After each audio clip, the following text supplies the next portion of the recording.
Hello friends, আসসালামু আলাইকুম। ডলিরস birds YouTube চ্যানেলের পক্ষ থেকে সবাইকে স্বাগতম। বন্ধুরা, আজকে আমাদের টপিক হচ্ছে বাজিগার পাখি ডিম পাড়ার পরে কেন সেই ডিমগুলা খেয়ে ফেলে, কি কারণে ডিমগুলা খেয়ে ফেলে বা কী সমস্যা হলে সেই ডিমগুলা খেয়ে ফেলে, এবং কিছু কিছু পাখি আছে বাচ্চা ফোটার পরে সেই বাচ্চাগুলোকে মেরে ফেলে। তো আজকের এই আলোচনায় আপনারা পুরো ভিডিওতে থাকবেন এবং পুরো ভিডিওটা আমাদের সাথেই দেখবেন আপনারা।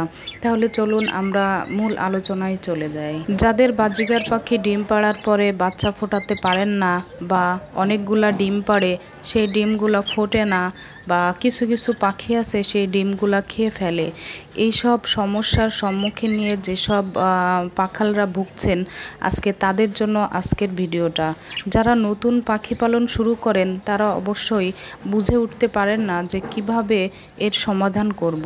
তো আজকের ভিডিওতে আমি আজকে সব কিছুর সমাধান বলে দিব, কিভাবে আপনারা এই সমস্যা থেকে বের হতে পারবেন। আপনাদের সর্বপ্রথম যে কাজটা করতে হবে সেটা হচ্ছে গিয়ে ভালো মানের দুটো বাজিগার পাখি কিনতে হবে।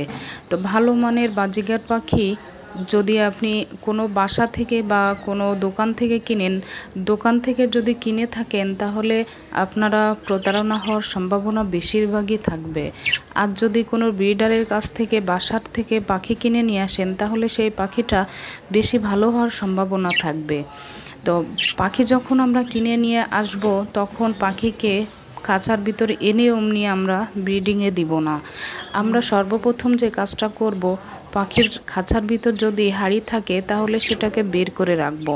তো 1 মাসের জন্য দেখতে হবে যে আমার পাখিটা অ্যাডাল কিনা। যদি আমার পাখি অ্যাডাল হয়ে থাকে তাহলে তাকে ব্রিডিং কোর্স করাতে হবে।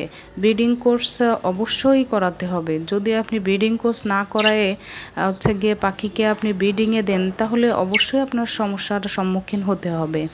তো এই জন্য পাখিকে আপনি ক্যালপ্লেক্স, তারপর জিসবেট, বিভিন্ন ধরনের ওষুধ আছে, ভিটামিন বি কমপ্লেক্স, এইগুলা দিয়ে আপনি পাখিকে ব্রিডিং করাতে পারেন, ব্রিডিং কোর্স করাতে পারেন। তারপরে প্রতিদিন সকালে পাখিকে শাকসবজি, এগ ফুড, সফট ফুড এগুলা খেতে দিতে হবে।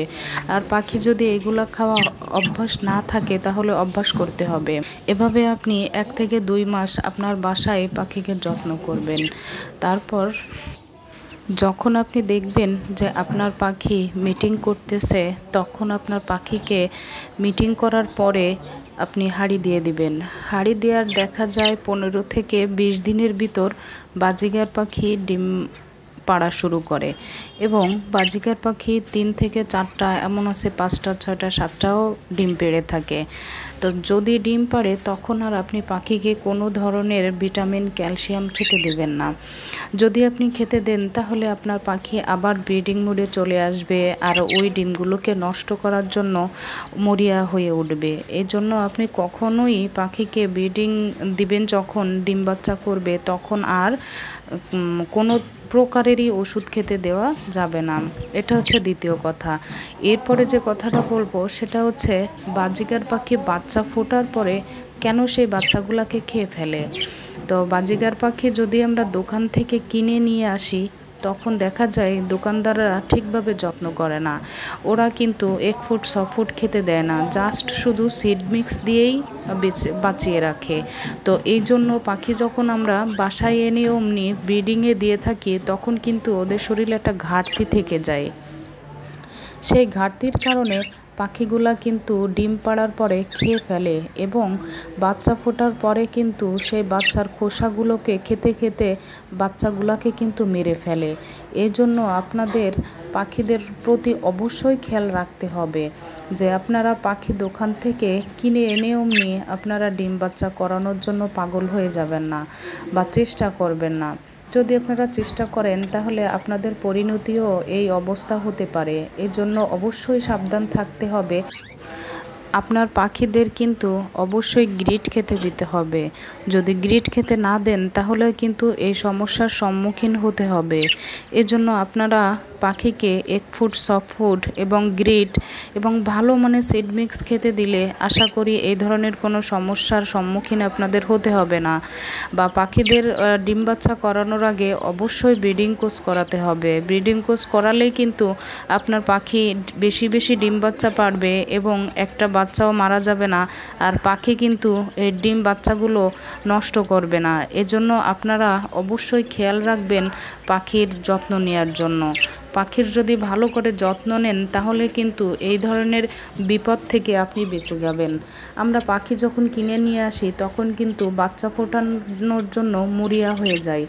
এজন্য আপনারা বেশি তাড়াহুড়া করবেন না, ধৈর্য ধরবেন, আস্তে আস্তে পাখির যত্ন নেবেন, তারপর পাখিকে ব্রিডিংয়ে দিবেন। হাইস্ট হলে 1 মাস আপনার বাসায় রাখবেন, রেখে তাদের খেয়াল রাখবেন এবং যত্ন করবেন, তারপর পাখিকে আপনারা ব্রিডিংয়ে দিবেন। তাহলে আশা করি আর আপনার পাখির কোনো ধরনের সমস্যা হবে না।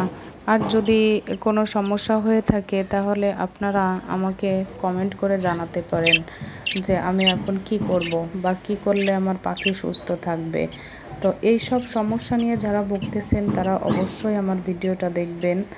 আর ভিডিওটা দেখার পরে আপনারা এইভাবে পাখিদের যদি যত্ন করেন তাহলে আপনার পাখিগুলো সুস্থ হয়ে যাবে এবং ডিম বাচ্চা বেশি বেশি করবে। তো বন্ধুরা ভালো থাকেন, সবাই সুস্থ থাকেন, সবাইকে ধন্যবাদ।